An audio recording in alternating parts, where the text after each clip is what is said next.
बच्चों केमिस्ट्री में डील करना शुरू से ही एक प्रॉब्लमेटिक टास्क रहा है। क्यों? क्योंकि यहाँ पे पता नहीं कितने टाइप के तो एलिमेंट्स होते हैं, फिर इन एलिमेंट्स के बाद इन एलिमेंट्स से मिलकर केमिकल्स बनते हैं, इन केमिकल्स की रिएक्शंस आती हैं, रिएक्शंस को बैलेंस करना पड़ता है, इतनी सारी चीजें हैं। उसके बाद भी हम ये नहीं बोल सकते कि हमको सारी केमिस्ट्री आ गई। तो हम क्या करने वाले हैं, हम 10th क्लास आईसीएसई बोर्ड की पूरी केमिस्ट्री एक क्विक रिवीजन करके देखने वाले हैं, जहां पे हम सारे चैप्टर्स को वन बाय वन देखते चलेंगे। तो आज पहले स्टार्ट करेंगे हम चैप्टर पीरियोडिक टेबल से। पीरियोडिक टेबल की अगर हम बात करें तो आपने ये तो पढ़ा ही हुआ ही होगा कि डॉबर्नियर, न्यूलैंड और मेंडलीव इन तीनों ने एलिमेंट्स के बारे में अलग अलग कंसेप्ट दिए। जैसे कि डॉबर्नियर ने क्या किया, डॉबर्नियर ने एटॉमिक मास को इंपॉर्टेंस दी। एटॉमिक मास को इंपॉर्टेंस देकर के इसने अलग अलग ट्रेड्स बताई, लेकिन इसने लिमिटेड ट्रेड्स के बारे में बताया, ओनली 3 ट्रेड्स के बारे में बताया, और एलिमेंट्स जो थे वो बहुत ज्यादा थे। तो फ्यूचर क्या होगा इन एलिमेंट्स का वो डॉबर्नियर भाई साहब नहीं बता सके। उनके बाद आए न्यूलैंड। न्यूलैंड ने भी डॉबर्नियर को ही फॉलो किया और एटॉमिक मास को इंपॉर्टेंस दी, बट इन्होंने थोड़ा सा इंप्रूवमेंट किया। इन्होंने क्या देखा, जब हर एक एलिमेंट को जमाया गया एटॉमिक मास इंक्रीजिंग के बेसिस पे, तो इसने देखा एवरी 8th एलिमेंट जो है, जैसे सपोज करो ये first element, second, third, fourth, fifth, sixth, 7th, 8th, तो 8th नंबर पे जो एलिमेंट आ रहा है वो फर्स्ट वाले से कुछ प्रॉपर्टीज मैच कर रहे हैं। फिर इसके बाद वापस 8th पोजीशन पे चलेंगे तो वापस प्रॉपर्टीज क्या होगी, रिपीट। तो यहाँ पे थोड़ा सा इंप्रूवमेंट हुआ, बट ये भी ओनली लिमिटेड एटम्स के बारे में, एलिमेंट्स के बारे में ही बता पाए थे। आगे अगर हम बात करें मेंडलीव की, तो मेंडलीव थोड़ा सा इंप्रूव और हुआ, बट ये अभी भी एटॉमिक मास को इंपॉर्टेंस दे रहे थे। इन्होंने क्या बोला कि जो भी एलिमेंट्स की प्रॉपर्टीज होती हैं वो पीरियोडिक होती हैं, बट पीरियोडिक किसकी होती हैं, एटॉमिक मासेस की। ठीक है, इसका मतलब ये हुआ कि एक टाइम ऐसा आता है कि प्रॉपर्टीज जो होती हैं वो रिपीट होने लग जाती हैं, बट कुछ चीजें ये एक्सप्लेन नहीं कर पाए थे। बट इसके बाद हेनरी मूसले नाम के साइंटिस्ट ने इंपॉर्टेंस दी किसको, एटॉमिक नंबर को, और इन्होंने बोला कि प्रॉपर्टीज जो होती है एलिमेंट्स की वो पीरियोडिक तो होंगी, लेकिन ये पीरियोडिक प्रॉपर्टीज एटॉमिक नंबर के बेसिस पे अगर आप करोगे तो आपको प्रॉपर्टीज सेम मिल जाएंगी। तो टाइम को वेस्ट ना करते हुए मैंने सीधा यहाँ पे मॉडर्न पीरियोडिक टेबल बना दी। इस मॉडर्न पीरियोडिक टेबल में 7 पीरियड्स और 18 ग्रुप्स हैं। अब ये पीरियड्स क्या हैं वो देखते हैं। यहाँ पे 7 हॉरिजॉन्टल लाइंस बनी हुई हैं। जैसे कि फर्स्ट हॉरिजॉन्टल लाइन में अगर मैं देखूं तो मुझे हाइड्रोजन और हीलियम दिख रहा है। सेकंड हॉरिजॉन्टल लाइन में lithium, beryllium, boron, carbon, nitrogen, oxygen, fluorine, neon दिख रहा है। ऐसे ही ये हो गया थर्ड पीरियड, ये हो गया फोर्थ, फिफ्थ, सिक्स्थ, 7th। इनको क्या बोला, पीरियड बोला। अब ग्रुप क्या हो गए, ये जो वर्टिकल लाइंस दिख रही हैं, वर्टिकल लाइंस को हमने बोला ग्रुप। और यहाँ पे टोटल कितने ग्रुप्स थे, 18 ग्रुप्स थे। स्टार्टिंग के फर्स्ट और सेकंड ग्रुप की अगर बात करें तो इन दोनों ग्रुप्स को मिला करके हम बोलते हैं एस ब्लॉक।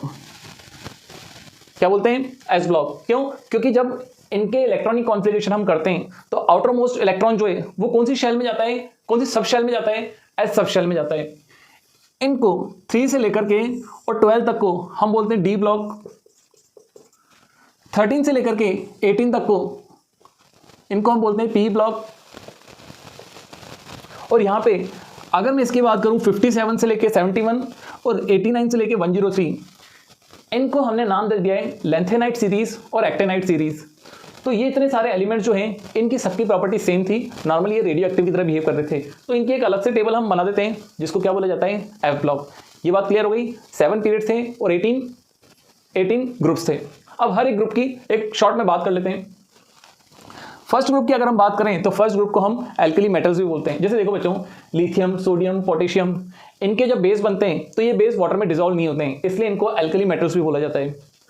सेकंड ग्रुप जो है इनको बोलते हैं अर्थ एल्कली मेटल्स। ये अर्थ एल्कली मेटल्स भी रिएक्टिव होते हैं, बट फर्स्ट ग्रुप की कंपैरिजन में लेस रिएक्टिव होते हैं। सबसे ज्यादा रिएक्टिव तो होंगे ये, फिर उससे कम रिएक्टिव होंगे ये। 3 से लेकर के 12 तक के जितने भी एलिमेंट्स आ रहे हैं ये सब मेटल्स ही हैं, और ऐसे मेटल्स को हम ट्रांजिशन मेटल्स बोलते हैं। क्यों? क्योंकि जब हम इनका इलेक्ट्रॉनिक कॉन्फ़िगरेशन करते हैं तो आउटर मोस्ट 2 शेल्स जो होती हैं वो इनकम्प्लीट होती हैं, या फिर हम ये बोल सकते हैं इन मेटल्स का डी शेल जो होता है वो इनकम्प्लीट फेल हो रखा होता है। और यहाँ पे बात करें, ये है बोरोन फैमिली। बोरोन फैमिली का सबसे फर्स्ट मेंबर जो है वो कौन है, बोरोन। फिर आ गई कार्बन फैमिली, जिनके आउटर मोस्ट क्लास में 4 इलेक्ट्रॉन्स होते हैं, इसलिए ये कोवेलेंट बॉन्ड भी बनाते हैं। फिर ये आ गई nitrogen family, oxygen family, fluorine family, और ये आ गया इनको बोलते हैं इनर्ट गैसेस या फिर नोबल फैमिली। इसको एक और नाम भी बोल सकते हैं, जीरो ग्रुप। पीरियोडिक टेबल का हम यूज करके कुछ चीजें पढ़ने वाले हैं, और यहाँ पे सबसे पहले हम देखने वाले हैं कि पीरियोडिसिटी क्या होती है। पीरियोडिसिटी मतलब ये होता है कि एक फिक्स्ड इंटरवल बाद प्रॉपर्टी का रिपीट होना। जैसे कि मैंने 3 एलिमेंट्स ले लिए, लिथियम, सोडियम, पोटेशियम। क्या ये तीनों एल्कली मेटल्स हैं? क्या तीनों रिएक्टिव हैं? क्या तीनों के आउटरमोस्ट क्लास में एक इलेक्ट्रॉन है? तो ये जो था ये तो सेकंड पीरियड में था, लेकिन जैसे ही मैं सेकंड से थर्ड पीरियड में आया उसी ग्रुप में, सेम ग्रुप में, प्रॉपर्टी क्या हो गई, रिपीट हो गई। फिर यहां से जब नेक्स्ट पीरियड में आया फिर प्रॉपर्टी रिपीट हो गई। तो मैं बोल सकता हूं इन सबकी प्रॉपर्टी एक ग्रुप में भी सेम है और एक पीरियड से दूसरे पीरियड में जा रहा हूं तो प्रॉपर्टी सेम की सेम है या फिर प्रॉपर्टी रिपीट होने लग गई है।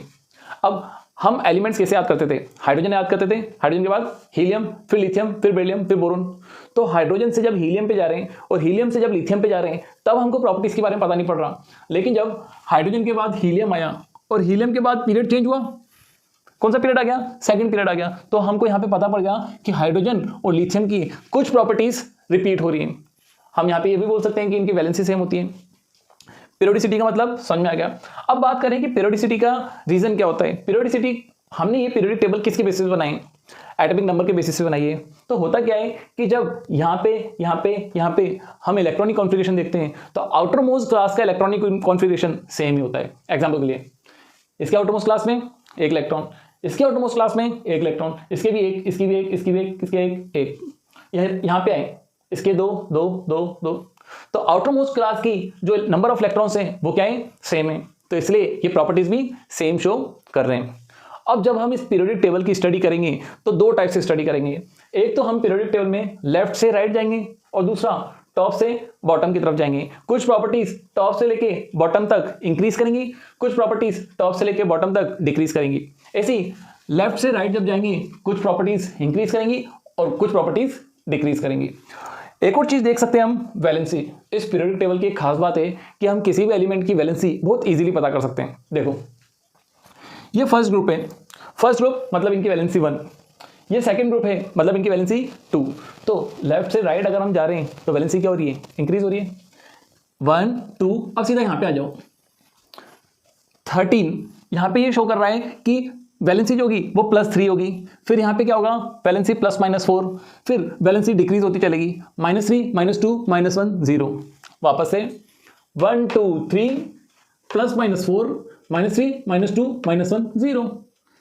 पहले इंक्रीज हुई है, कहां तक इंक्रीज हुई? कार्बन तक। फिर कार्बन के बाद वापस क्या होने लग गई? डिक्रीज। सीधा ही वैलेंसी बता सकते हैं। अब बच्चों हम ऐसे टॉपिक पर पढ़ने वाले जिससे इस पीरियोडिक टेबल को बनाने का एम पूरा होगा। मतलब कि कौन सी ऐसी पीरियोडिक प्रॉपर्टीज हैं जो कि इस पीरियोडिक टेबल को देखते ही पता पड़ जाती हैं। और ये प्रॉपर्टीज कौन कौन सी हैं? एक तो एटॉमिक साइज, देख के पीरियोडिक टेबल को देख के हम बता सकते हैं कि पीरियोडिक साइज, एटॉमिक साइज क्या होगी। ऐसे metallic character, non metallic character, ionisation energy, electron affinity and electronegativity. सबसे पहले तो देखो बच्चों दो ही मेन चीजें होती हैं। क्या? ऊपर से नीचे अगर आएंगे तो शेल्स इंक्रीज होंगे, लेफ्ट से राइट चलेंगे तो चार्ज इंक्रीज होगा। जैसे कि हाइड्रोजन फर्स्ट पीरियड में और हीलियम भी फर्स्ट पीरियड में, बट इसका ग्रुप 1 है और इसका ग्रुप 18 है। इसमें 1 प्रोटॉन और 1 इलेक्ट्रॉन है। इसमें अगर हम बात करें 2 प्रोटॉन 2 इलेक्ट्रॉन है। तो देखो लेफ्ट से राइट जब आ रहे हैं तो क्या चार्ज इंक्रीज हुआ है? क्या? अगर चार्ज इंक्रीज होगा तो अट्रैक्शन भी ज्यादा होगा। ऐसे ही हाइड्रोजन और लिथियम को देखूं मैं, ये हो गया हाइड्रोजन और ये हो गया लिथियम। हाइड्रोजन से लिथियम पे आने में क्या नंबर ऑफ शेल इंक्रीज कर गई? नंबर ऑफ शेल अगर इंक्रीज कर गई तो देखो साइज जो है वो एटम का क्या हो चुका है? बड़ा हो चुका है। तो हम सबसे पहले बात करते हैं एटॉमिक साइज जो है टॉप टू डाउन में अगर हम जाएंगे तो इंक्रीज होगी या डिक्रीज होगी। देखो बच्चों यहां से जब इधर आए तो नंबर ऑफ शेल इंक्रीज कर रही है, यहां से हम वापस आए तो शेल और इंक्रीज हो गई। अब एटॉमिक साइज का मतलब क्या होता है? न्यूक्लियस की आउटर मोस्ट शेल से जो डिस्टेंस होती है इसी को हम बोलते हैं एटॉमिक रेडियस। जैसे जैसे रेडियस बढ़ती जाएगी हम बोलेंगे एटॉमिक साइज भी बड़ी होती चल रही है। तो बच्चों देखो यहाँ पे ओनली फर्स्ट शेल है तो न्यूक्लियस की शेल से डिस्टेंस कम होगी। यहाँ पे सेकंड शेल की न्यूक्लियस से डिस्टेंस, तो ये हो गई फर्स्ट शेल, ये हो गई सेकंड शेल। अब डिस्टेंस बढ़ गई नहीं बढ़ गई? तो जैसे ही नंबर ऑफ शेल्स बढ़ेंगी साइज भी इंक्रीज होगी। तो टॉप से डाउन आने पे एटॉमिक साइज क्या होगी? इंक्रीज या डिक्रीज? इंक्रीज होगी। तो टॉप टू डाउन आएंगे नंबर ऑफ शेल्स इंक्रीज होगी तो साइज भी इंक्रीज होगी। ये हो गई इंक्रीज। अब हम चलते हैं लेफ्ट टू राइट, इस वाली में चलते हैं थर्ड वाले पीरियड में। मैं सोडियम से मैग्नीशियम आ रहा हूं तो सोडियम से मैग्नीशियम आने में शेल तो चेंज नहीं हुई है। शेल यहाँ पे भी 3 थी, यहाँ पे भी 3 थी, बट आउटर मोस्ट शेल में यहाँ पे एक ही इलेक्ट्रॉन था, यहाँ 2 इलेक्ट्रॉन हो गए। और यहाँ पे न्यूक्लियस में अगर मैं बात करूं तो 11 ही प्रोटॉन थे, यहाँ 12 प्रोटॉन हो गए। तो नंबर ऑफ प्रोटॉन इंक्रीज कर रहे हैं बट नंबर ऑफ शेल तो वही है। अब प्रोटॉन जैसे जैसे बढ़ते जाएंगे फोर्स ऑफ अट्रैक्शन भी क्या होता जाएगा? स्ट्रांग होता जाएगा। अब बताओ फोर्स ऑफ अट्रैक्शन अगर स्ट्रांग होता जाएगा तो साइज कम होनी चाहिए कि ज़्यादा होनी चाहिए? कम होनी चाहिए। तो हम लेफ्ट से राइट जब भी जाएंगे साइज क्या होगी, डिक्रीज। ऊपर से नीचे आने पे इंक्रीज, लेफ्ट से राइट जाने पे डिक्रीज। नेक्स्ट हम बात करते हैं मेटेलिक कैरेक्टर। बच्चों मेटेलिक कैरेक्टर का मतलब क्या होता है, इलेक्ट्रॉन लूज करने की एबिलिटी अगर किसी के पास है तो वो मेटल है। देख लो, सोडियम पॉजिटिव आयन बनाता है, पोटेशियम पॉजिटिव आयन बनाता है, calcium positive ion, copper positive ion, iron positive ion.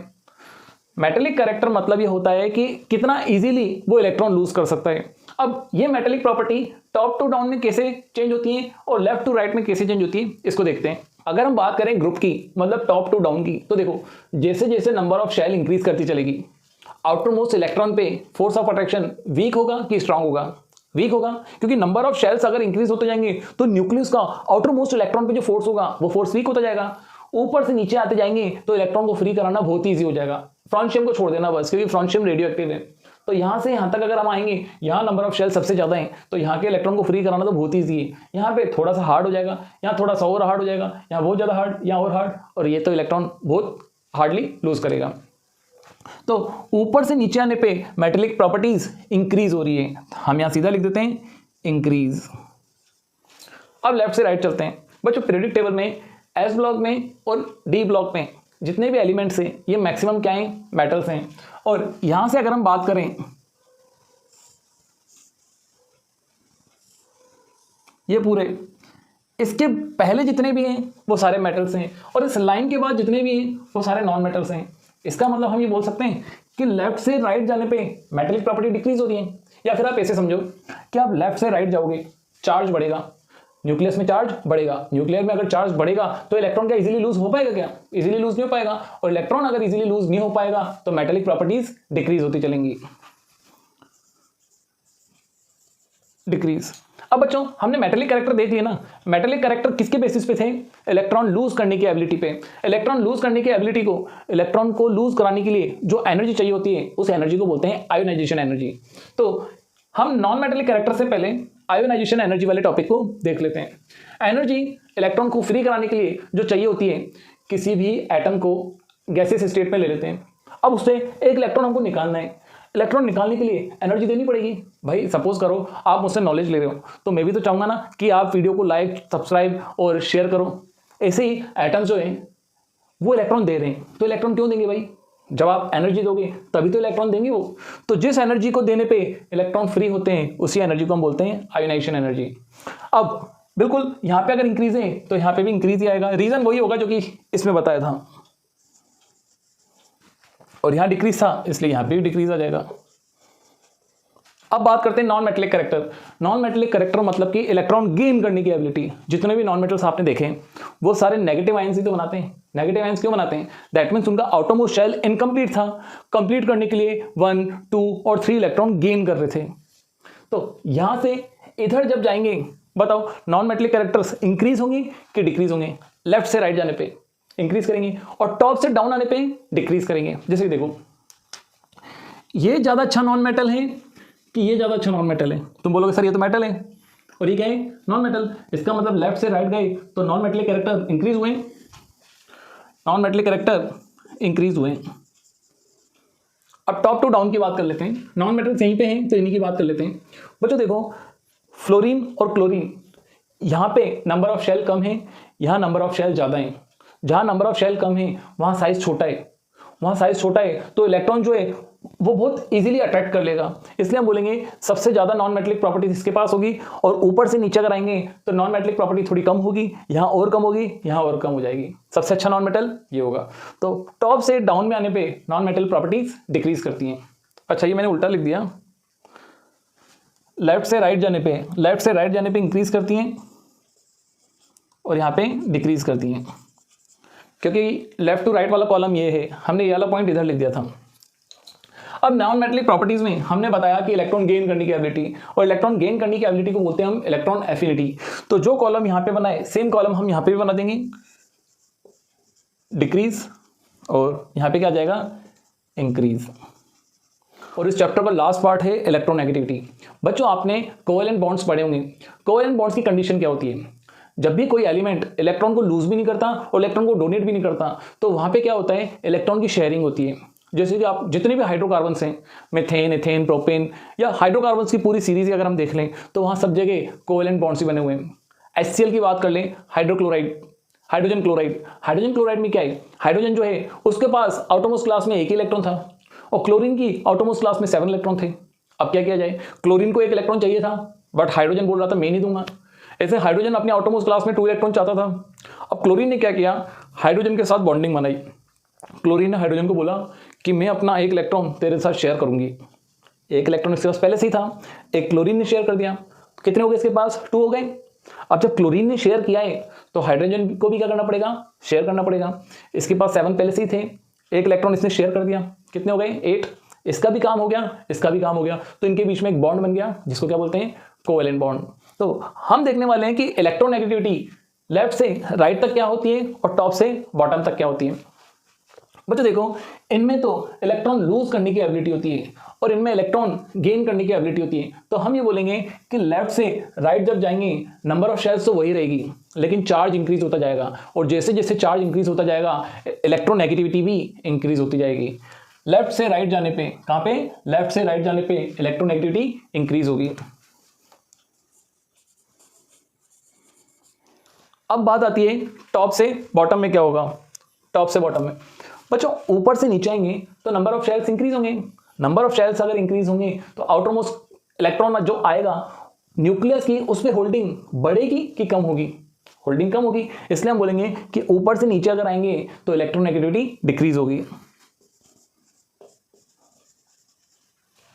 Hydrogen जब फ्लोरीन के साथ कोवेलेंट बॉन्ड बनाएगा और हाइड्रोजन जब क्लोरीन के साथ बॉन्ड बनाएगा तो फ्लोरीन की क्या खास बात होगी, फ्लोरीन इसके इलेक्ट्रॉन को अपनी तरफ ज्यादा अट्रैक्ट करेगा, क्लोरीन भी इसके इलेक्ट्रॉन को अपनी तरफ अट्रैक्ट करेगा, लेकिन फ्लोरीन जो है वो ज्यादा इलेक्ट्रोनेगेटिविटी शो करेगा। तो यहाँ पे इसका इलेक्ट्रॉन जो है जब इनके साथ शेयर हो रखा होगा, फ्लोरीन बोलेगा भाई मेरे हाइड्रोजन के इलेक्ट्रॉन तू मेरे ज्यादा पास आ, लेकिन क्लोरीन में ये अट्रैक्शन थोड़ा क्या होगा, वीक, ब्रोमीन में और वीक होगा और आयोडीन में और वीक होगा। ऊपर से नीचे आने पे इलेक्ट्रोनेगेटिविटी डिक्रीज होगी। बढ़ते हैं हम नेक्स्ट चैप्टर पे। सेकंड चैप्टर की अगर बात करें तो इसका नाम है केमिकल बॉन्डिंग। अब यहाँ एक क्वेश्चन आता है कि केमिकल बॉन्डिंग होती क्यों है। बच्चों देखो, जितने भी एलिमेंट्स हैं ये सारे स्टेबल नहीं है, किसी के पास एक्स्ट्रा इलेक्ट्रॉन है और किसी के पास कम इलेक्ट्रॉन है। तो कुछ क्या करते हैं, इलेक्ट्रॉन को डोनेट कर देते हैं, कुछ क्या करते हैं, इलेक्ट्रॉन को गेन कर लेते हैं, कुछ क्या करते हैं, इलेक्ट्रॉन की शेयरिंग कर लेते हैं। तो यहाँ पे क्या होता है, इलेक्ट्रॉन का एक्सचेंज होता है, और ये एक्सचेंज क्यों होता है, स्टेबिलिटी गेन करने के चक्कर में। अब तुम बोलोगे सर स्टेबिलिटी कैसे गेन हो जाएगी इलेक्ट्रॉन के एक्सचेंज से। तो देखो यहाँ पे कोई भी एटम तभी स्टेबल रहेगा जब उसका आउटर मोस्ट शेल जो है वो ऑक्टेट कंप्लीट रखेगा, ऑक्टेट कंप्लीट रखेगा या फिर डुप्लेट होगा। मैं बात करूं हीलियम की, हीलियम की आउटर मोस्ट क्लास में 2 इलेक्ट्रॉन्स हैं, तो हीलियम बहुत एक्टिव नहीं है, वो क्या है, इनएक्टिव है, मतलब वो किसी रिएक्शन में पार्टिसिपेट ही नहीं करेगा जस्ट बिकॉज ऑफ उसका डुप्लेट कंप्लीट है, उसके आउटर मोस्ट शेल में 2 इलेक्ट्रॉन्स हैं। इसी बात करें हम नियोन की, नियोन के आउटर मोस्ट शेल में 8 इलेक्ट्रॉन्स हैं, दैट मीन्स उसका ऑक्टेट कंप्लीट है, इसलिए नियोन भी कभी पार्टिसिपेट नहीं करेगा। बट यही बात करें अगर सोडियम की, सोडियम के आउटर मोस्ट क्लास में ओनली 1 ही इलेक्ट्रॉन है, ऑक्टेट कंप्लीट नहीं है, तो यहाँ पे सोडियम इलेक्ट्रॉन की शेयरिंग या फिर इलेक्ट्रॉन डोनेट कर सकता है। ऐसी बात अगर क्लोरीन की करूं तो क्लोरीन के आउटर मोस्ट शेल में 7 इलेक्ट्रॉन्स हैं। अब क्लोरीन क्या करे, या तो 1 इलेक्ट्रॉन की किसी के साथ शेयरिंग कर लें या फिर 1 इलेक्ट्रॉन कहीं से लेके आ जाए। तो इलेक्ट्रॉन की शेयरिंग या फिर ट्रांसफर के कारण ही हमारी क्या होती है, बॉन्डिंग होती है। अब ये बॉन्डिंग 3 टाइप की हो सकती है, कौन कौन सी, ionic bonding, covalent bonding, coordinate bonding. Electron की शेयरिंग कितने टाइप से हो सकती है, 3 टाइप से हो सकती है। आयनिक बॉन्डिंग में तो क्या होते हैं, इलेक्ट्रॉन का ट्रांसफर हो जाता है परमानेंट, इलेक्ट्रॉन का क्या हो जाता है, ट्रांसफर हो जाता है। इसका सबसे अच्छा एग्जांपल है, सपोज करो आप कोई चीज परचेस करने जा रहे हो, कार परचेस करने जा रहे हो, तो जब कार परचेस करने जाते हो आप अपना क्या लेके जाते हो, अमाउंट लेके आते हो, कुछ मनी लेके जाते हो, वो मनी शॉपकीपर को दे देते हो या फिर जो भी उस शोरूम का ऑनर है उस ऑनर को आप मनी दे देते हो, और वो ऑनर आपको क्या करता है, कार दे देता है। तो यहाँ पे आपने क्या कर दिया, अपनी तरफ से तो डोनेट किया है और उसने क्या कर लिया, गेन कर लिया। यहाँ पे अपन बोल सकते हैं आयनिक बॉन्ड बनाए। आयनिक बॉन्ड में इलेक्ट्रॉन क्या होते हैं, ट्रांसफर होते हैं। इसका एक और नाम है क्या, इलेक्ट्रोवैलेंट बॉन्ड।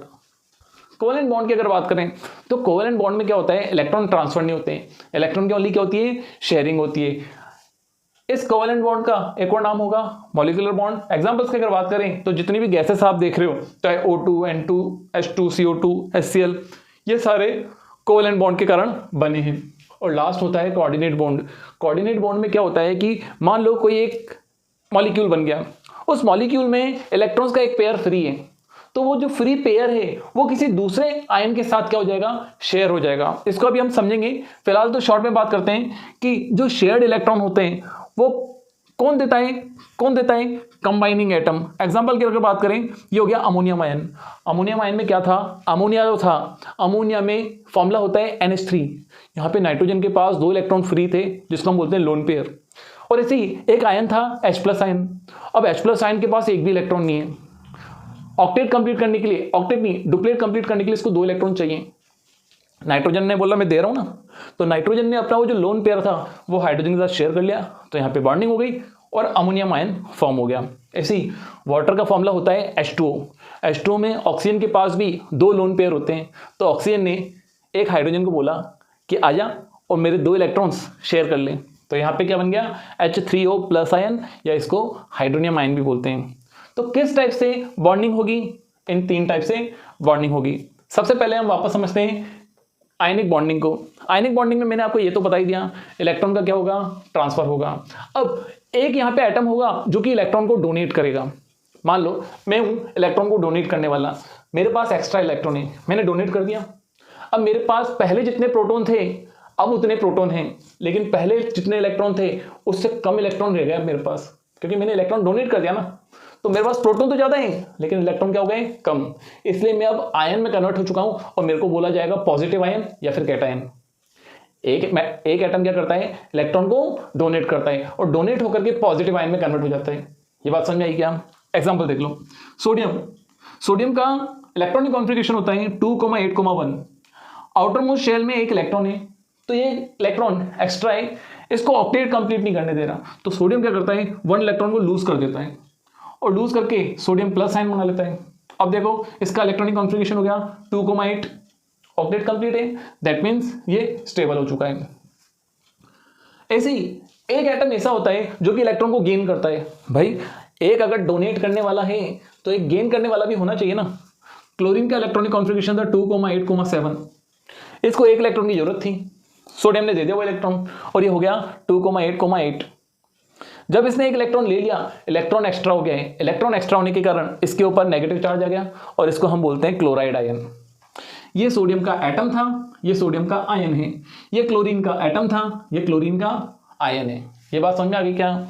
आयंस क्यों बने हैं? स्टेबिलिटी को गेन करने के लिए। अब इसने डोनेट किया है और इसने गेन किया है, इन दोनों के बीच में एक्सचेंज हुआ है, इसलिए अब ये दोनों मिलकर के रहेंगे और एक कंपाउंड फॉर्म करेंगे जिसको हम बोलते हैं आयनिक कंपाउंड।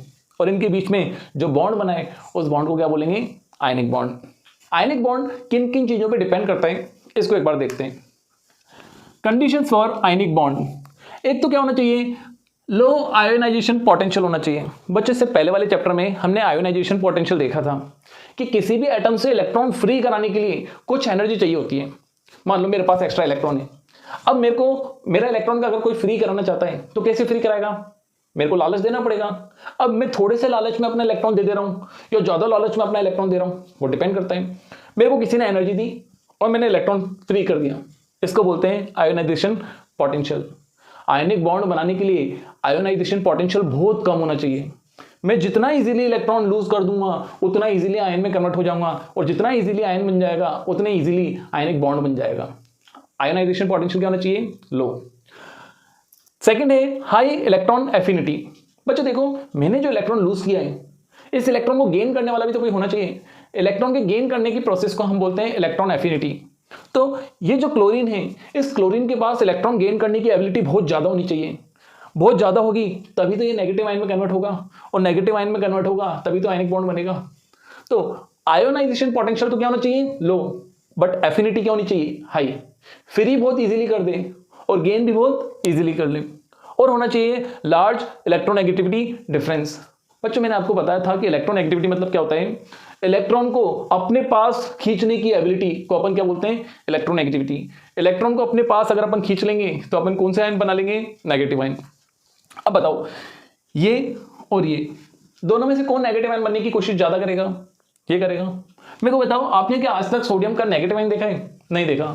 तो इसकी इलेक्ट्रोनेगेटिविटी और इसकी इलेक्ट्रोनेगेटिविटी के बीच में डिफरेंस जो है वो बहुत ज़्यादा है, डिफरेंस बहुत ज़्यादा है, इसलिए ये आयनिक बॉन्ड इजीली बना लेंगे।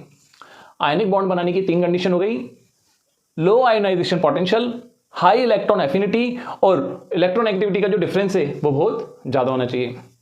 अब यहाँ पे हमने जो NaCl बनाया है, कैसे बनाई NaCl? सोडियम आयन और क्लोराइड आयन ने मिलकर के NaCl बनाया है।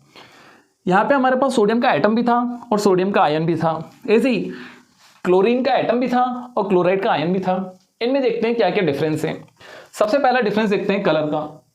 अगर मैं इनके एटम्स की बात करूं तो एटम्स का कुछ कलर होता है, जैसे कि सोडियम जो होता है वो सिल्वरी व्हाइट कलर का होता है। मैक्सिमम मेटल्स का कलर सिल्वर, व्हाइट या फिर ग्रे यही होता है। तो सोडियम का कलर कैसा था? Silvery white. क्लोरीन जो है वो हमेशा गैस की फॉर्म में मिलती है, तो क्लोरीन की गैस का कलर जो होता है वो होता है येलोइश ग्रीन। बट ये जो आयंस हैं इनका कोई कलर नहीं होता। आपने जब भी सॉल्ट को वाटर में मिलाया है क्या कुछ कलर मिला है? सॉल्ट को जैसे अपन वाटर में मिलाते हैं वहां पे ये आयंस मिल जाते हैं, तो क्या ये आयंस कुछ कलर शो करते हैं? क्या कलर शो नहीं करते, इसलिए बोलेंगे कि दोनों आयंस कैसे होंगे? कलरलेस होंगे। सेकंड प्रॉपर्टी की अगर बात करें टॉक्सिसिटी, जब तक ये आयन नहीं बनेंगी तब तक ये टॉक्सिक हैं। आयन बनने के बाद इनकी टॉक्सिसिटी गायब हो गई। सोडियम देखो पॉइजनस है, क्लोरीन भी पॉइजनस है, बस सोडियम आयन पॉइजनस नहीं है और क्लोराइड आयन भी पॉइजनस नहीं है। हम पानी में सॉल्ट मिला करके अगर पी लें तो हम पे कोई हार्मफुल इफेक्ट होगा क्या? नहीं होगा। थर्ड देखते हैं एक्शन। सोडियम बहुत हाई रिएक्टिव मेटल है, इसलिए इसका एक्शन जो होगा वो क्या होगा? बहुत ज़्यादा एक्टिव होगा। बट ये आयन जो है इनएक्टिव होगा। क्यों इनएक्टिव होगा? भाई देखो, इसको स्टेबिलिटी गेन करनी थी। स्टेबिलिटी गेन करने के लिए इसने 1 इलेक्ट्रॉन डोनेट कर दिया, तो भाई जब इलेक्ट्रॉन डोनेट कर दिया ऑक्टेट कंप्लीट हो गया ना। मेरा ऑक्टेट अगर कंप्लीट है तो अब मैं किसी टाइप की रिएक्शन करूंगा ही नहीं, क्योंकि मैं तो रिएक्शन कर चुका। तो एटम जो होगा वो तो बहुत एक्टिव होगा, बट आयन जो होगा वो इनएक्टिव होगा। सिमिलरली क्लोरीन के साथ भी है, अगर एटम है तो बहुत ज़्यादा एक्टिव, आयन है तो इनएक्टिव। सेम कंडीशन इसके साथ वही चलेगी कि इसने इलेक्ट्रॉन गेन करना था, इलेक्ट्रॉन गेन कर चुकी है। ऑटोमोस्ट ऑक्टेट जो है वो कंप्लीट हो चुका है। जब ऑक्टेट कंप्लीट हो चुका है तो अब क्यों रिएक्शन में पार्टिसिपेट करेंगे? अगला हो गया वैलेंस शेल। क्या इसकी वैलेंस शेल कंप्लीट थी? देखो नहीं, कंप्लीट नहीं है। इसकी कंप्लीट है, हाँ, तो हम लिखेंगे इसकी वैलेंस शेल इनकम्प्लीट है और इसकी कंप्लीट है। क्लोराइड में देखें इनकम्प्लीट, कंप्लीट। अगला इलेक्ट्रिकल स्टेट। क्या इसके पास कोई भी एक्स्ट्रा पॉजिटिव या नेगेटिव चार्ज है? नहीं, बट इसके पास पॉजिटिव चार्ज है। तो हम बोलेंगे कि सोडियम एटम जो है वो तो न्यूट्रल है, बट सोडियम आयन जो है वो पॉजिटिव है। ऐसे ही क्लोरीन का एटम जो है वो न्यूट्रल है और क्लोराइड का आयन जो है वो नेगेटिव है। आगे बात करें एग्जिस्टेंस की। सोडियम जो होता है कभी भी अकेला नहीं मिलता, ये अपने भाई बंधुओं के साथ रहता है। मतलब बहुत सारे सोडियम मिलकर के एक साथ रहते हैं, इसको बोलते हैं कंबाइंड स्टेट। तो सोडियम हमेशा कैसी स्टेट में मिलता है? कंबाइंड स्टेट में। लेकिन सोडियम आयन जो है वो वन मैन आर्मी है, अकेला एग्जिस्ट कर सकता है, इंडिपेंडेंट होता है। वाटर में सॉल्ट को डाल दो ना, Na+ आयन मिल जाएंगे बहुत सारे, और ये सारे इंडिपेंडेंट होंगे, किसी का किसी से कोई मतलब नहीं है। क्लोरीन की बात करें तो क्लोरीन आपने कभी अकेली देखी क्या? क्लोरीन हमेशा दुकेली होती है, क्लोरीन गैस होती है Cl2। तो हम ये तो नहीं बोल सकते कि इंडिपेंडेंट है, लेकिन क्लोराइड आयन जो है ये क्या है? इंडिपेंडेंट है। अब हम यहाँ पे क्या करते हैं? ल्यूइस इलेक्ट्रॉन डॉट स्ट्रक्चर बनाते हैं कुछ आयनिक कंपाउंड से और चैप्टर को आगे बढ़ाते हैं। सबसे पहले हम एग्जांपल ले रहे हैं NaCl का। NaCl में अभी भी मैंने आपको पॉजिटिव आयन और नेगेटिव आयन बनाना सिखाया।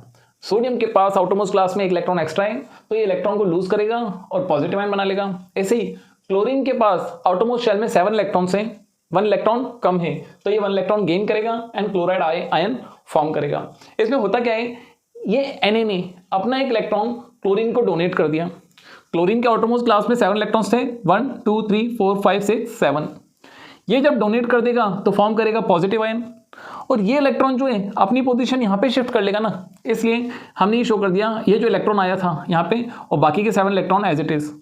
और क्लोरीन जो है कौन सा आयन में कन्वर्ट हो चुका है? क्लोराइड आयन में। अगर हम इसके ऑर्बिट में देखें तो आउटरमोस्ट ऑर्बिट में 1 इलेक्ट्रॉन था, ये इलेक्ट्रॉन इसके आउटरमोस्ट ऑर्बिट में आ गया और यहाँ पे दोनों के बीच में बॉन्डिंग हो चुकी है। एक और एग्जांपल अगर हम मैग्नीशियम क्लोराइड का देखें, मैग्नीशियम का इलेक्ट्रॉनिक कॉन्फ़िगरेशन होता है 2,8,2। आउटरमोस्ट शेल में 2 इलेक्ट्रॉन से, ऑक्टेट कंप्लीट नहीं है। ऑक्टेट कंप्लीट करने के लिए या तो 6 कहीं से लें या फिर इन 2 को डोनेट करें। ज़्यादा इजी काम आपका क्या रहेगा? 2 इलेक्ट्रॉन को डोनेट करना। 2 इलेक्ट्रॉन को डोनेट करेगा और फॉर्म करेगा मैग्नीशियम +2 आयन। इलेक्ट्रॉनिक कॉन्फ़िगरेशन इसका हो गया 2,8, नियोन की तरह हो गया। अब बच्चों ये 2 इलेक्ट्रॉन डोनेट कर सकता है, या 2 इलेक्ट्रॉन डोनेट करना चाहता है, तो यहाँ पे एक ही क्लोरीन आएगी क्या? नहीं, यहाँ 2 क्लोरीन को आना पड़ेगा। तो क्लोरीन के 2 एटम्स होंगे, एक एटम एक इलेक्ट्रॉन को गेन करेगा, तो 2 एटम्स 2 इलेक्ट्रॉन को गेन करेंगे, बनेंगे 2 क्लोराइड आयन। यहाँ पे इलेक्ट्रॉनिक कॉन्फ़िगरेशन 2,8,7 था, इधर 2,8,8 हो गया। हो क्या रहा था, मैग्नीशियम की आउटरमोस्ट शेल में 2 इलेक्ट्रॉन्स थे, एक इलेक्ट्रॉन इस क्लोरीन ने लिया, एक इलेक्ट्रॉन इस क्लोरीन ने लिया, ये भी क्लोराइड हो गया, ये भी क्लोराइड हो गया, और ये किस में कन्वर्ट हो गया? पॉजिटिव आयन में। ये हो गया पॉजिटिव आयन। जब ये इलेक्ट्रॉन इधर आ गए तो हमने क्या कर दिया, ब्रैकेट में एक क्लोराइड आयन लिख दिया, इसके ऊपर आयन लगा दिया -1, और नीचे हमने क्या लिख दिया 2। यहाँ पे ये 2 इंडिकेट कर रहा है कि 2 क्लोराइड आयन्स हैं, और हमारा फॉर्मूला बन गया कौन सा? MgCl2। ऐसे ही आप AlCl3 एल्यूमिनियम क्लोराइड का भी इलेक्ट्रॉन डॉट स्ट्रक्चर या फिर ल्यूइस इलेक्ट्रॉन डॉट स्ट्रक्चर बना सकते हो।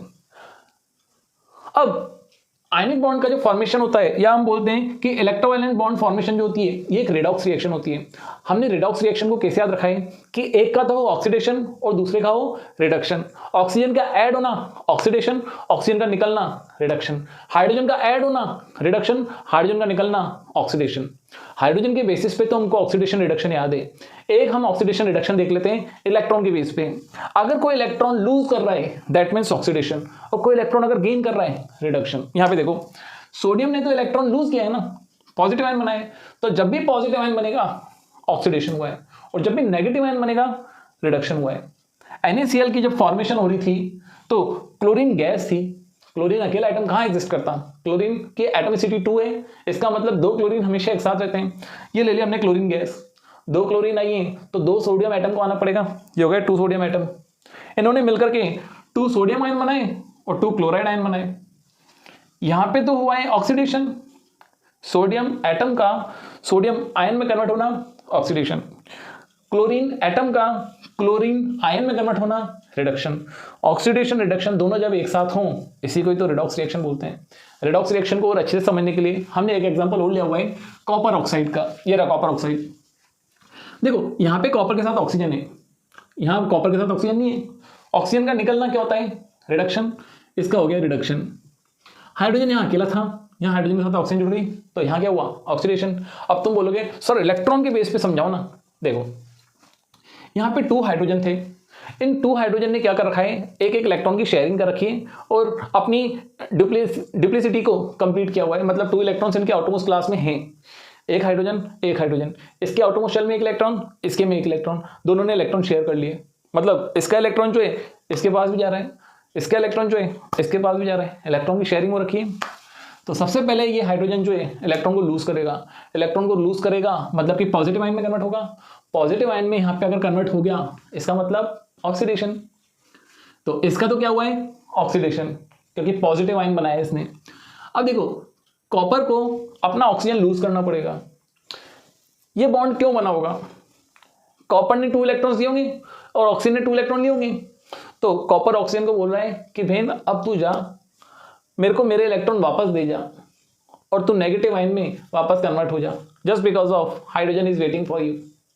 तो यहाँ पे नेगेटिव आयन की फॉर्मेशन हुई है, ऑक्साइड आयन बनाना, नेगेटिव आयन की फॉर्मेशन हुई है, इसलिए अपन इसको क्या बोलेंगे?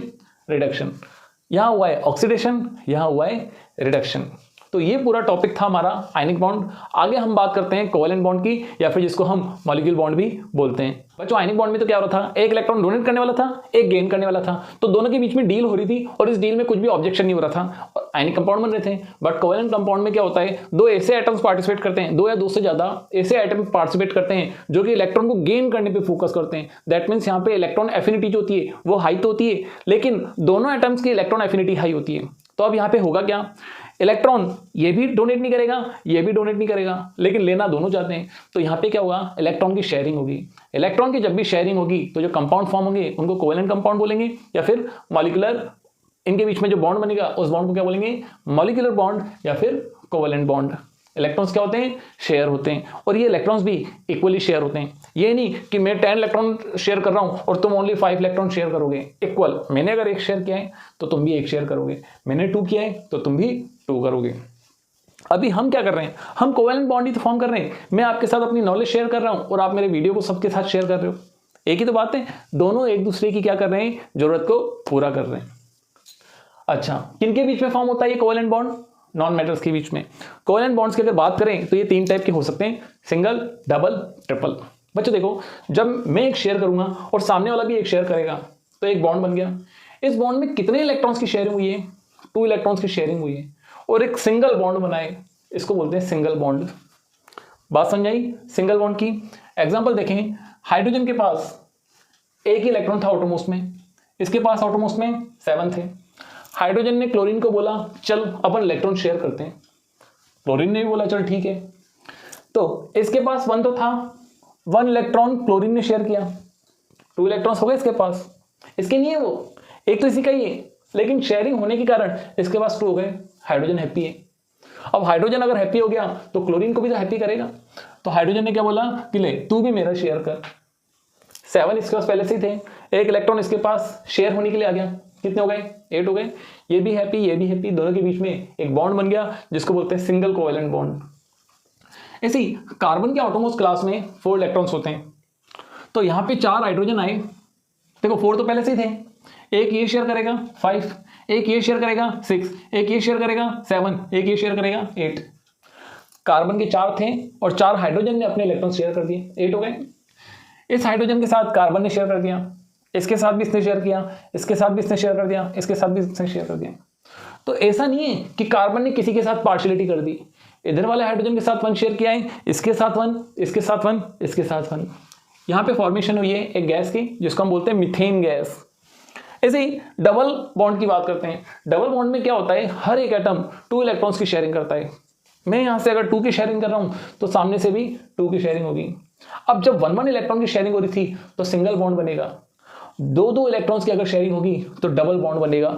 इस टाइप से डबल बॉन्ड में टोटल कितने इलेक्ट्रॉन्स शेयर होते हैं? 4 इलेक्ट्रॉन्स शेयर होते हैं या फिर 2 पेयर्स ऑफ इलेक्ट्रॉन्स शेयर होते हैं। 2 पेयर क्यों बोला? एक पेयर बोलने का मतलब 2 इलेक्ट्रॉन्स, 2 पेयर बोलने का मतलब 4 इलेक्ट्रॉन्स। डबल बॉन्ड में कितने इलेक्ट्रॉन्स शेयर होते हैं टोटल? या तो 4 इलेक्ट्रॉन्स बोलो या 2 पेयर ऑफ इलेक्ट्रॉन्स बोलो। देखो ये कार्बन, ये कार्बन, ये तो आपको पता ही पड़ गया कि कार्बन 4 बॉन्ड बना सकता है, ऊपर हमने देखा। तो इस कार्बन ने क्या किया, इस कार्बन के साथ डबल बॉन्ड बना लिया, मतलब 4 इलेक्ट्रॉन तो यहीं पे शेयर हो गए। इसके पास 4 पहले से ही थे, 2 इसके और आगे शेयर होने के लिए कितने हो गए? 6। अभी भी 2 की कमी है तो 2 पे क्या जोड़ लिया इसने? हाइड्रोजन को। और जो काम इस वाले कार्बन ने किया है वही काम इस वाले कार्बन ने भी किया है।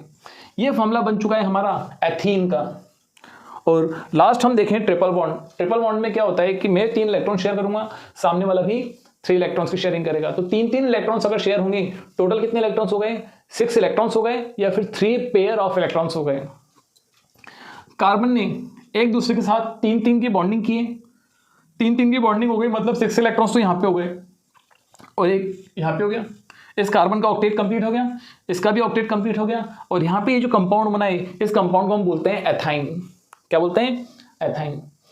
मैंने एक कंपाउंड और बना रखा है जहां पे नाइट्रोजन ने 3 हाइड्रोजन को अपने साथ जोड़ा हुआ है और इस कंपाउंड का नाम है अमोनिया, जहां पे नाइट्रोजन ने हाइड्रोजन के साथ 3 सिंगल बॉन्ड बना रखे हैं। तो ये किसका एग्जांपल हो गया? सिंगल बॉन्ड का। अब कोवेलेंट कंपाउंड्स की अगर बात करें तो ये 2 टाइप के हो सकते हैं। क्यों सर 2 टाइप के क्यों हो सकते हैं? बच्चों देखो कि नॉन मेटल्स में इलेक्ट्रॉन एक्टिविटी ज्यादा होती है, तो कभी कभी तो क्या है कि सेम एटम्स जो है वो इलेक्ट्रॉन्स की शेयरिंग करते हैं, बट कभी कभी क्या होते हैं कि डिफरेंट एटम्स जो होते हैं वो इलेक्ट्रॉन्स की शेयरिंग कर लेते हैं। एग्जांपल के लिए अगर मैं देखूं, ऑक्सीजन है, ऑक्सीजन के 2 एटम्स आए, एक एटम ये, एक एटम ये, दोनों की इलेक्ट्रॉन एक्टिविटी बिल्कुल इक्वल है। तो इसने क्या किया, इस वाले ऑक्सीजन ने इलेक्ट्रॉन शेयर किए, कितने शेयर किए? 2, क्योंकि आउटरमोस्ट क्लास में, ऑक्सीजन के आउटरमोस्ट क्लास में 6 इलेक्ट्रॉन होते हैं। 8 करने के लिए कितने शेयर करने पड़ेंगे? 2। इसने 2 शेयर किए, इस वाले ऑक्सीजन ने भी 2 शेयर किए, दोनों की इलेक्ट्रॉन एक्टिविटी इक्वल है, तो इन दोनों का इलेक्ट्रॉन्स जो है वो इक्वली शेयर्ड है और टोटल चार्ज जो है वो सेंटर पे फोकस्ड होगा। कहां पे फोकस्ड होगा? सेंटर पे। कोई एक्स्ट्रा चार्ज तो आया ही नहीं, तो यहां पे चार्ज हम कितना बोलेंगे? टोटल 0। और चार्ज जो है वो पोलराइज भी नहीं हो चुका। पोलराइज बोलने का मतलब चार्ज सेपरेट नहीं है, पॉजिटिव चार्ज और नेगेटिव चार्ज एक ही जगह पे फोकस्ड हो रखा है। तो ऐसे कंपाउंड्स को हम बोलते हैं polar covalent compounds. Sorry, non, एक मिनट, ये उल्टा लिख दिया है हमने, इनको लिखेंगे नॉन पोलर, क्योंकि यहां पे कोई पोल्स नहीं होते हैं और इधर ये हैं पोलर। तो नॉन पोलर में कोई भी पोल्स नहीं होते हैं, पॉजिटिव चार्ज और नेगेटिव चार्ज एक ही जगह पे होता है, टोटल चार्ज कितना होता है 0। बट पोलर कंपाउंड्स में क्या होता है, दो ऐसे एटम्स होते हैं जिनकी इलेक्ट्रोनेगेटिविटी में थोड़ा डिफरेंस होता है। तो हायर इलेक्ट्रोनेगेटिविटी वाला क्या बोलता है, आप सपोज करो दो फ्रेंड्स हो, एक फ्रेंड तो बहुत लंबा और एक फ्रेंड इतना छोटा सा, तो कभी कभी अगर दोनों के बीच में कोई नोकझोंक हो जाती है तो पावरफुल पर्सन जो है वो जीत जाता है। सेम हाइड्रोजन और क्लोरीन ने मिलकर के एक बॉन्डिंग बना रखी है जिसको हम बोलते हैं हाइड्रोक्लोरिक एसिड। अब क्लोरीन की इलेक्ट्रोनेगेटिविटी जो है वो ज़्यादा है इससे हाइड्रोजन से, तो क्लोरीन क्या करता है, हाइड्रोजन ने जो इलेक्ट्रॉन शेयर कर रखा है उस इलेक्ट्रॉन को स्लाइटली अपने पास खींच लेता है और नेगेटिव आयन में कन्वर्ट होने की कोशिश करता है। ऐसे ही हाइड्रोजन जो है उससे तो इलेक्ट्रॉन चला जा रहा है दूर, इलेक्ट्रॉन अगर दूर जा रहा है दैट मीन्स हाइड्रोजन के पास पॉजिटिव नेचर आता जा रहा है। चार्जेस के सेपरेट होने के कारण जो बॉन्ड बनता है इसको हम बोलते हैं पोलर कंपाउंड्स। ये रहा हाइड्रोजन, ये रहा क्लोरीन। हाइड्रोजन के पास एक इलेक्ट्रॉन था, क्लोरीन के पास आटोमोस्ट में 7 इलेक्ट्रॉन्स थे। शेयरिंग करने के कारण इनके बीच में बॉन्ड बन गया, बट एक क्लोरीन की इलेक्ट्रोनेगेटिविटी ज्यादा होने के कारण इसने नेगेटिव चार्ज को अपनी पास खींच लिया, जो शेयर्ड इलेक्ट्रॉन्स थे उसको अपनी पास ज्यादा अट्रैक्ट करके रखा, तो इसके पास स्लाइटली नेगेटिव चार्ज हो गया और इसके पास स्लाइटली पॉजिटिव चार्ज आ गया। ऑक्सीजन की बात करें, ऑक्सीजन और हाइड्रोजन में से ज्यादा इलेक्ट्रोनेगेटिविटी किसकी है, ऑक्सीजन की। तो ऑक्सीजन क्या करेगा, इन दोनों हाइड्रोजन के इलेक्ट्रॉन्स को अपनी पास अट्रैक्ट करेगा, खुद नेगेटिव में कन्वर्ट हो जाएगा, इनको पॉजिटिव में कन्वर्ट कर देगा। सिमिलरली अमोनिया में भी यही होता है कि नाइट्रोजन की इलेक्ट्रोनेगेटिविटी ज्यादा है किससे, हाइड्रोजन से। जो इलेक्ट्रॉन्स इन्होंने शेयर कर रखे हैं उन इलेक्ट्रॉनों को अपने पास अट्रैक्ट ज्यादा करेगा और इनको पॉजिटिव में कन्वर्ट कर देगा, खुद नेगेटिव में कन्वर्ट कर देगा। तो जहां पे पॉजिटिव चार्ज और नेगेटिव चार्ज सेपरेट हो जाए है तो कोवैलेंट कंपाउंड्स, लेकिन थोड़े से चार्ज क्या हो जाएं, सेपरेट हो जाएं, इनको बोलते हैं पोलर कंपाउंड्स। पोलर कंपाउंड्स में पॉजिटिव चार्ज और नेगेटिव चार्ज के बीच में थोड़ा सा क्या होता है, सेपरेशन। सेपरेशन होने के कारण इनको हम बोलते हैं डाइपोल्स। क्या बोलते हैं, इलेक्ट्रिक डाइपोल्स। अब तुम पूछोगे सर ये इलेक्ट्रिक डाइपोल क्या है। इलेक्ट्रिक डाइपोल का मतलब पोलर कंपाउंड्स जहां पे एक पॉजिटिव एक नेगेटिव चार्ज है, टोटल चार्ज अभी भी 0 है but charges are separated by a small distance. ये डाइपोल समझ में आया। अब हम देखते हैं आगे कि कोवैलेंट कंपाउंड्स के बनने की कंडीशन क्या होती है, ऐसा क्या होता है कि कोवैलेंट कंपाउंड्स बनते हैं। कंडीशंस की अगर बात करें तो सबसे पहले कंडीशन तो ये होनी चाहिए कि आउटरमोस्ट शेल में 4 या 4 से ज्यादा इलेक्ट्रॉन होने चाहिए। बच्चों देखो 4 से कम इलेक्ट्रॉन अगर होंगे तो वो इलेक्ट्रॉन लूज करने पे फोकस ज्यादा करेंगे, अगर 4 से ज्यादा इलेक्ट्रॉन होंगे ना या 4 इलेक्ट्रॉन तो इलेक्ट्रॉन की शेयरिंग करने में या फिर इलेक्ट्रॉन को गेन करने में ज्यादा फोकस करेंगे। इसलिए आउटरमोस्ट क्लास में 4 या 4 से ज्यादा इलेक्ट्रॉन होने चाहिए, बट कुछ एक्सेप्शंस भी हैं जैसे कि हाइड्रोजन, बेरिलियम। हाइड्रोजन के आउटरमोस्ट शेल में ओनली 1 इलेक्ट्रॉन होता है बट ये कोवैलेंट बॉन्ड बनाता है। ऐसे ही बेरिलियम, बोरोन, एल्यूमिनियम ये भी कोवैलेंट बॉन्ड फॉर्म कर सकते हैं बट इनके आउटरमोस्ट शेल में 4 से कम इलेक्ट्रॉन्स होते हैं, तो ये एक्सेप्शंस में काउंट होंगे। दूसरा हम देखें कि हाई इलेक्ट्रोनेगेटिविटी होनी चाहिए। बच्चों इलेक्ट्रोनेगेटिविटी मतलब इलेक्ट्रॉन को अपने पास अट्रैक्ट करने की एबिलिटी या फिर खुद के पास रखने की एबिलिटी या खुद को नेगेटिव बनाने की एबिलिटी। नॉन मेटल्स जो होते हैं वो इलेक्ट्रोनेगेटिविटी उनकी हाई होती है, इसलिए हम बोलेंगे कि कोवैलेंट कंपाउंड बनाने के लिए इलेक्ट्रोनेगेटिविटी क्या होनी चाहिए, हाई। एफिनिटी भी हाई होनी चाहिए। एफिनिटी का मतलब भी मैंने आपको बताया था, इलेक्ट्रॉन गेन करने की एबिलिटी। हाई एफिनिटी होगी तभी तो इलेक्ट्रॉन्स की शेयरिंग या फिर इलेक्ट्रॉन गेन करने में फोकस होगा। आयोनाइजेशन एनर्जी की अगर बात करें, आयोनाइजेशन एनर्जी मतलब कि दूसरे से अपने पास इलेक्ट्रॉन खींचने की एबिलिटी। और लास्ट होगा कि दो एटम्स जो हैं उनके बीच उनकी जो इलेक्ट्रोनेगेटिविटी है, इलेक्ट्रोनेगेटिविटी का डिफरेंस या तो 0 होना चाहिए या 0 के आसपास होना चाहिए, तभी जाकर के कोवैलेंट कंपाउंड्स फॉर्म होते हैं। अब हमने यहाँ पे क्या किया है, कुछ कंपाउंड्स बनाए।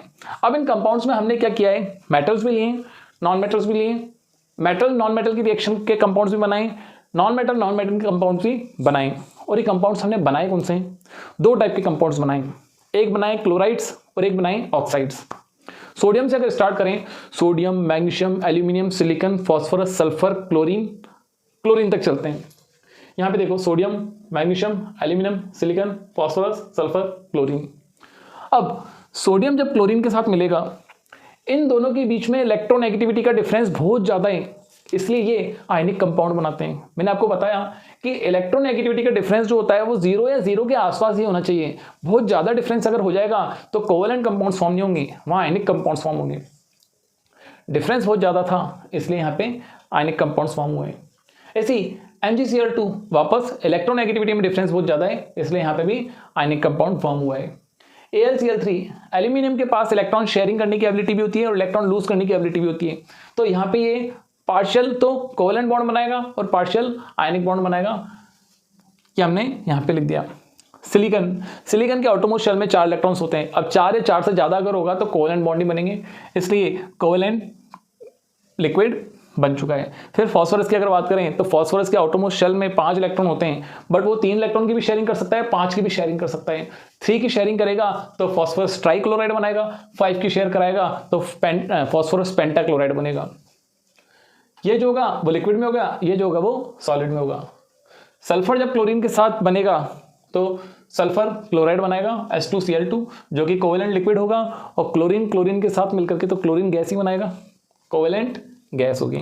ये तो हमने सारे क्या देखे, क्लोराइड्स कि कैसे आयनिक बॉन्ड से किस में कन्वर्ट हो रहे थे, कोवेलेंट में। पहले आयनिक चले, फिर कोवेलेंट और आयनिक पार्शियल हुए, मतलब दोनों का इफेक्ट आया, और उसके बाद कोवेलेंट चलते आए। जैसे क्लोराइड देखा ऐसे ऑक्साइड भी देखते हैं। नाइट्रोजन, सोडियम और ऑक्सीजन इलेक्ट्रोनेगेटिविटी के डिफरेंस बहुत ज़्यादा, आयनिक सॉलिड बनेगा। ठीक है, आयनिक बॉन्ड जितने भी होते हैं, आयनिक कंपाउंड जितने भी होते हैं, मैक्सिमम सॉलिड ही होते हैं, मेल्टिंग पॉइंट बॉइलिंग पॉइंट बहुत हाई होते हैं। मैग्नीशियम ऑक्साइड इलेक्ट्रोनेगेटिविटी के डिफरेंस बहुत ज़्यादा, सॉलिड, ये भी सॉलिड होगा, यहाँ पे आयनिक कंपाउंड ही होगा ये।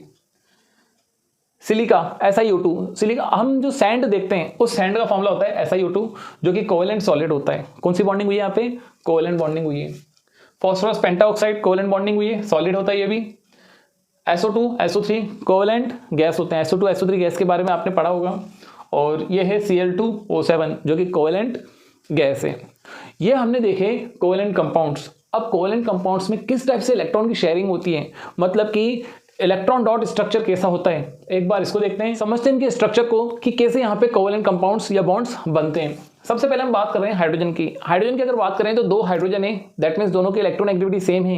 यहाँ पे जो कंपाउंड्स बनेंगे वो नॉन पोलर बनेंगे, क्यों, क्योंकि इलेक्ट्रोनेगेटिविटी किसी की भी हाई नहीं है, तो इलेक्ट्रॉन्स या चार्ज जो है किसी के पास सेपरेट नहीं हो पाएगा, मतलब यहाँ स्लाइटली पॉजिटिव या स्लाइटली नेगेटिव चार्ज नहीं बनेगा।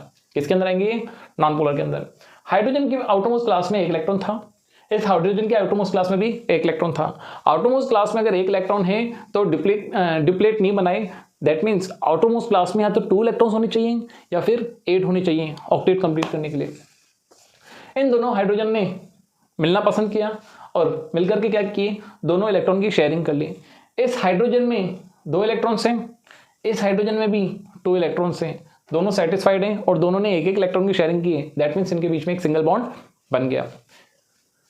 क्लोरीन गैस की अगर बात करें तो क्लोरीन में क्या हुआ, आउटरमोस्ट क्लास में 7 इलेक्ट्रॉन होते हैं, 1 2 3 4 5 6 7, सेम इसके पास भी 7 है।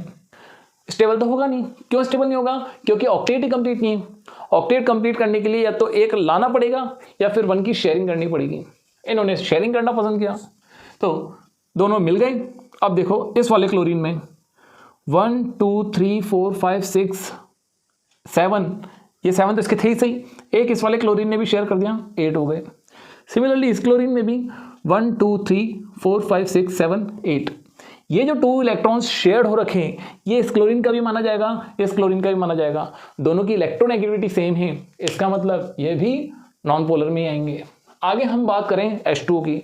अब बच्चों देखो H2O में ऑक्सीजन और हाइड्रोजन आ चुका है, इलेक्ट्रॉन नेगेटिविटी में थोड़ा सा डिफरेंस आ चुका है, तो चार्ज जो है वो थोड़ा सेपरेट होगा। ऑक्सीजन के आउटरमोस्ट क्लास में टोटल 6 इलेक्ट्रॉन्स होते हैं, 2 ये 1 इधर 1 इधर, 6 हो गए। ऑक्सीजन चाहता था कि मेरी आउटर क्लास में 8 इलेक्ट्रॉन्स हों, तो इधर भी एक हाइड्रोजन और इधर भी एक हाइड्रोजन को बुलाया कि आओ भाई ऑक्टेट कंप्लीट करवाओ। ये हाइड्रोजन आया, हाइड्रोजन के इलेक्ट्रॉन को हमने क्रॉस से दिखाया है। जब भी सेम एटम्स हो ना तो आप सेम डॉट या होल या फिर क्रॉस दिखा दो, लेकिन जब डिफरेंट एटम्स हों तो आप कोशिश करो कि एक के तो होल्स दिखा दो और दूसरे के क्या दिखाओ, क्रॉस। इन दोनों हाइड्रोजन के पास 1-1 इलेक्ट्रॉन था, ये 1-1 इलेक्ट्रॉन शेयर करने चले गए ऑक्सीजन के पास। हुआ क्या, ऑक्सीजन के पास अपने 6 तो पहले से ही थे, इसने भी शेयर किया, इसने भी शेयर किया, 8 हो गए। देखो 1 2 3 4 5 6 7 8। हाइड्रोजन की क्लास में देखो 2 हैं, इस हाइड्रोजन में भी 2 हैं, यहाँ पे हमारा बन गया वाटर का मॉलिक्यूल। अलग अलग टाइप के एटम्स से, इसलिए हम बोल सकते हैं कि ये पोलर कंपाउंड्स हैं। बच्चों इस फॉर्मूले में हमको एक चीज़ देखने को मिल रही है, क्या कि कुछ इलेक्ट्रॉन्स ऐसे हैं जिन्होंने पार्टिसिपेट नहीं किया है। इन इलेक्ट्रॉन ने भी पार्टिसिपेट नहीं किया है और इसने भी पार्टिसिपेट नहीं किया है। जो इलेक्ट्रॉन कोवेलेंट बॉन्ड बनाने में पार्टिसिपेट नहीं करते हैं, तो 2 इलेक्ट्रॉन्स के ग्रुप को हम बोलते हैं 1 लोन पेयर। एक लोन पेयर यहाँ पे है, एक लोन पेयर यहाँ पे। तो वाटर में ऑक्सीजन के पास कितने लोन पेयर होते हैं? 2 लोन पेयर होते हैं। 2 लोन पेयर मतलब कि 4 इलेक्ट्रॉन ने पार्टिसिपेट नहीं किया है। ऐसे ही अमोनिया का देखें, अमोनिया में होता क्या है, नाइट्रोजन और 3 हाइड्रोजन होते हैं। नाइट्रोजन के पास 5 तो होते ही हैं, इसने दिया 6, इसने दिया 7, इसने दिया 8 हो गए इसके। यहाँ पे अगर हम देखें 2 इलेक्ट्रॉन्स ने पार्टिसिपेट नहीं किया है, दैट मीन्स यहाँ पे 1 सिंगल लोन पेयर एग्जिस्ट करता है। अब हम बात करते हैं कि कोवेलेंट कंपाउंड्स और आयनिक कंपाउंड्स में मेन डिफरेंसेस क्या होते हैं। इन डिफरेंसेस को देखने के बाद हम करेंगे कोऑर्डिनेट कंपाउंड्स और चैप्टर को एंड करेंगे। आयनिक कंपाउंड्स और कोवेलेंट कंपाउंड्स में अगर डिफरेंस की अगर बात करें, सबसे पहले हम बात करेंगे नेचर की। बच्चों देखो, आयनिक कंपाउंड्स आयंस से मिलकर बनते हैं और इन आयंस के बीच में फोर्स ऑफ अट्रैक्शन बहुत स्ट्रांग होता है। 4 मेन फोर्सेस जो होते हैं वो होते हैं strong nuclear force, weak nuclear force, electrostatic force और ग्रेविटेशनल फोर्स। तो इलेक्ट्रोस्टैटिक फोर्स स्ट्रांग फोर्सेस की कैटेगरी में आता है। आयंस के बीच में जो फोर्स होता है वो भी इलेक्ट्रोस्टैटिक फोर्स होता है, इसलिए यहाँ पे चार्जेस को सेपरेट करना बहुत क्या होता है, हार्ड, इसलिए इनकी स्टेट भी कैसी होती है, हार्ड। बट कोवेलेंट कंपाउंड्स में जो फोर्स होते हैं वो कंपैरेटिवली वीक होते हैं। मैं ये नहीं बोल रहा हूँ वीक होते हैं, आयनिक कंपाउंड से क्या होते हैं, वीक होते हैं। दूसरी बात करें मेल्टिंग पॉइंट और बॉइलिंग पॉइंट की, ऑब्वियसली यहाँ पे स्ट्रॉन्ग फोर्स ऑफ अट्रैक्शन हो रखा है, ऐसी बॉन्डिंग हो रखी है। अब इस बॉन्डिंग को तोड़ने के लिए हीट ज़्यादा देनी पड़ेगी, ज़्यादा हीट देनी पड़ेगी, इसलिए मेल्टिंग पॉइंट और बॉइलिंग पॉइंट क्या होंगे, हाई। यहाँ पे फोर्स तो है बट वो कम है, इसलिए इनका मेल्टिंग पॉइंट और बॉइलिंग पॉइंट क्या होता है, कम।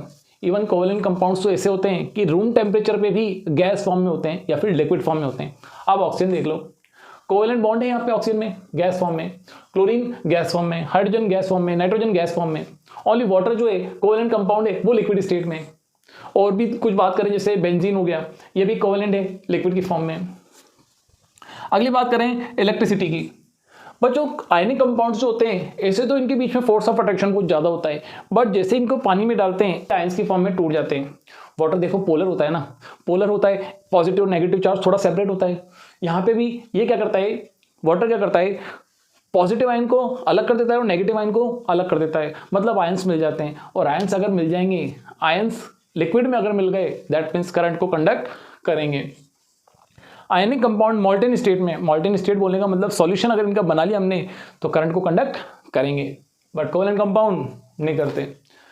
आयोनाइजेशन इन सॉल्यूशन, इनका आयोनाइजेशन हो जाता है, आयंस की फॉर्म में टूट जाते हैं, या आयंस की फॉर्म में टूटते ही नहीं है, बट कुछ कुछ होते हैं जो आयंस की फॉर्म में टूट जाते हैं। जैसे कि HCl जो होता है वो HCl कौन सा कंपाउंड है, कोवेलेंट कंपाउंड है।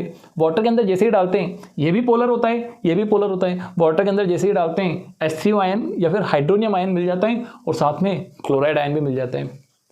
डिसोसिएशन की बात करें, डिसोसिएशन मतलब कि टूटने की बात, तो वाटर में ये जो है वो डिसोसिएट हो जाते हैं, बट ये जो है वो एसोसिएट नहीं होते हैं। सॉल्युबिलिटी की बात करूं, आयनिक कंपाउंड जो होते हैं वो वाटर में बहुत अच्छे सॉल्युबल होते हैं, वाटर में क्या होते हैं, डिजॉल्व हो जाते हैं या सॉल्युबल होते हैं। बट कोवेलेंट कंपाउंड्स होते हैं वो वाटर में सॉल्युबल नहीं होते हैं। क्यों? क्योंकि वाटर पोलर है। लेकिन नॉन पोलर कंपाउंड्स की अगर मैं बात करूं, जैसे कि पेट्रोल, डीजल, ये सब नॉन पोलर हैं, तो नॉन पोलर में कोवेलेंट कंपाउंड्स जो हैं वो मिक्स या डिसॉल्व या सॉल्युबल हो जाते हैं। आगे हम बात करते हैं कोऑर्डिनेट कंपाउंड्स की। कोवेलेंट बॉन्ड की अगर बात करें तो यहाँ पे होता क्या है, जो लोन पेयर होता है उस लोन पेयर को एटम क्या करता है, शेयर करता है। किसके साथ शेयर करता है? एक आयन के साथ शेयर करता है। इसको समझने में तुमको दिक्कत नहीं हो, इसलिए हम इसको सीधा एग्जांपल से समझते हैं। सपोज करो ये हो गया अमोनिया मॉलिक्यूल। अमोनिया में क्या था, एक नाइट्रोजन ने 3 हाइड्रोजन के साथ अपने इलेक्ट्रॉन शेयर कर रखे थे, बट इसके पास एक लोन पेयर था। क्या था? Lone pair. अब इसने क्या किया, एक पॉजिटिव आयन हाइड्रोजन को अपने ये दोनों इलेक्ट्रॉन शेयर कराए। इसका ऑक्टेट कंप्लीट करने के लिए इसके आउटरमोस्ट क्लास में कितने इलेक्ट्रॉन होने चाहिए? 2 इलेक्ट्रॉन होने चाहिए, बट अभी इसके पास एक भी इलेक्ट्रॉन नहीं है। तो नाइट्रोजन इस हाइड्रोजन आयन को क्या बोलेगा, आजा तो हमारे घर में रह ले, और मैं अपने दोनों इलेक्ट्रॉन्स तेरे साथ शेयर करूंगा। तो नाइट्रोजन के ये 3 हाइड्रोजन तो पहले से शेयर हो रखे थे, ये और ये पहले से शेयर हो रखे थे। ये हाइड्रोजन हो रहा गया शेयर होने के लिए, मतलब ये हाइड्रोजन क्या कर रहा है, ये 2 इलेक्ट्रॉन को अपने पास बुला रहा है या अपने साथ ले रहा है। और ये काम किया किसने? नाइट्रोजन ने किया। और ये हाइड्रोजन का जो पॉजिटिव आयन था अब ये पूरा मॉलिक्यूल पे आ चुका है, तो यहाँ पे हमारा जो आयन बना है इसको बोलते हैं अमोनियम आयन। अमोनियम आयन में एक नाइट्रोजन 4 हाइड्रोजन के साथ होता है, जहाँ पे 3 सिंगल बॉन्ड होते हैं और एक कोवेलेंट बॉन्ड होता है। कोवेलेंट बॉन्ड को इस टाइप से एरो से शो करते हैं। दूसरी बात करते हैं हम वाटर की। वाटर में क्या होता है, एक ऑक्सीजन होता है, 2 हाइड्रोजन होते हैं। इस हाइड्रोजन ने और इस हाइड्रोजन ने अपने इलेक्ट्रॉन शेयर कर रखे हैं, बट ऑक्सीजन के 4 इलेक्ट्रॉन्स ऐसे हैं जो कि शेयर ही नहीं हुए। दैट मीन्स ये लोन पेयर बना रहे हैं। कितने लोन पेयर बना रहे हैं, 2। एक लोन पेयर हो गया ये, सेकंड लोन पेयर हो गया ये। अब इन्होंने ढूंढा एक हाइड्रोजन आयन को, ये आ गया हाइड्रोजन आयन। इस हाइड्रोजन आयन के पास एक भी इलेक्ट्रॉन नहीं है, मतलब प्रोटॉन तो है बट इलेक्ट्रॉन नहीं है। इस ऑक्सीजन ने क्या किया, अपने 2 इलेक्ट्रॉन इसके साथ शेयर किए, तो इसके आउटरमोस्ट क्लास में कितने इलेक्ट्रॉन्स हो गए, 2 हो गए।